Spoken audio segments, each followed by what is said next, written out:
And there's this other component, speaking of nutrition, which is, you know, a lot of people, I know when I've looked at my genetic reports, you know, it says, hey, you have a hard time metabolizing vitamin E, or you naturally are low in thiamine, so you need to get more thiamine. And, you know, people might look at that and go, okay, whatever, right? But these vitamins, you know, it's not the big, you know, all stars like glutathione and serotonin and dopamine. But what you got to realize, especially when it comes to mitochondrial health, is B vitamins are cofactors. Magnesium is cofactor. Zinc is cofactor. So if you look at your DNA and your DNA is telling you, hey, you have a natural like non-affinity for these vitamins, it means no matter how hard you try, like you said, like if you're one of these guys, you're a or girls, you're hard charging runner or endurance athlete, or maybe you're crushing it in the gym and seeing no gains.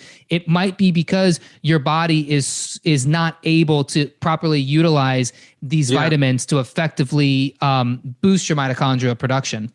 We've seen that so much, especially like you mentioned, the B complexes. So B12 is a big one where we often have to customize for people because there's multiple layers in terms of what needs to be customized. There's the actual version of B12, and then there's a big one around, is it a pill that you swallow or is it sublingual? Right? There's one gene called FUT2 which determines how well you actually metabolize B12 with the gut. And for those people, and this goes back to a history of people that ate beef versus people that ate lamb or sheep. Right? Because the B12 that you get from beef is metabolized in the gut. For lamb or sheep, it's pre-methylated. It's kind of broken down, and you can actually absorb it right in your mouth under your tongue as you're chewing. That's why grandma says make sure to chew your food, right?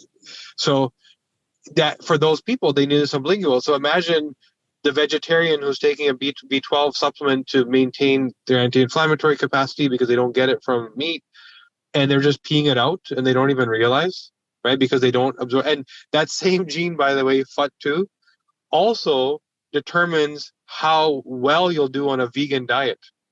Because it's also responsible for the enzyme activity to break down things like beans, lentils, legumes, which are the primary protein sources for vegans. And I can't tell you how many vegans we've had to adjust their diet because they were hurting, the bloating, all this, I can't understand why it's happening. Maybe it's dairy, maybe it's this. They literally were not designed to be vegans. So we understand that there's the health concern and there's also the social desire of, I don't want to kill animals. Fine. Then you just have to shift where your protein comes from. It's not going to come from beans, lentils, legumes, and where you were getting it. Chickpeas is a big one that FUT2 also drives. So anyways, this is where you name an issue and there's a personalization question.